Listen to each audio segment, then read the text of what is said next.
Dans ce mini-cours, on va voir que la traduction des trois opérateurs ensemblistes de l'algèbre relationnelle, union, intersection, différence, en fait en SQL c'est vraiment une formalité.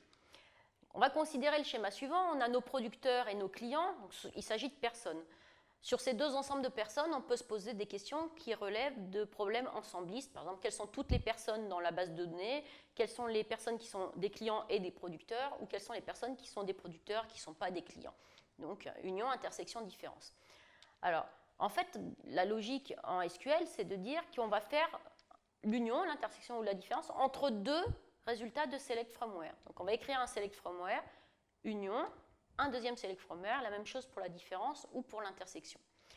Donc, on va considérer une première requête. Si on prend effectivement select num from producteur union select num from client, on voit bien qu'on écrit une première requête SQL, l'opérateur ensembliste une deuxième requête SQL, et là on répondra à la question quels sont les numéros des personnes dans la base de données, que ce soit des producteurs ou des clients.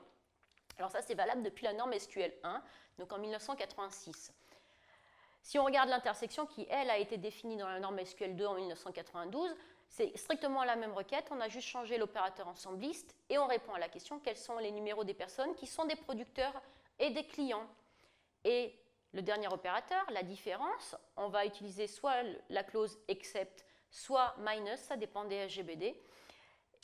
Le reste de l'écriture est strictement la même et il y a bien la première requête moins la deuxième requête.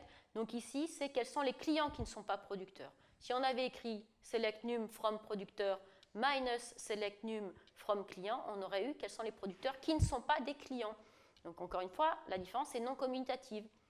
Et voilà, vous savez tout pour appliquer les opérateurs ensemblistes.